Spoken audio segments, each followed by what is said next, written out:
আসসালামু আলাইকুম। এখানে দেখতে পাচ্ছেন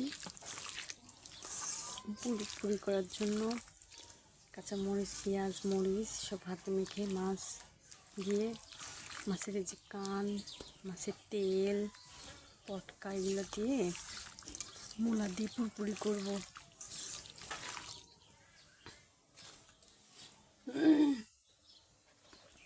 যে মূলা কেটে ধুয়ে রেখেছিলাম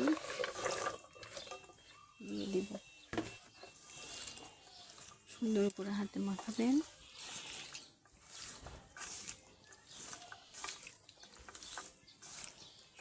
মানে নতুন সবজি তো খেতে ভালো লাগবে।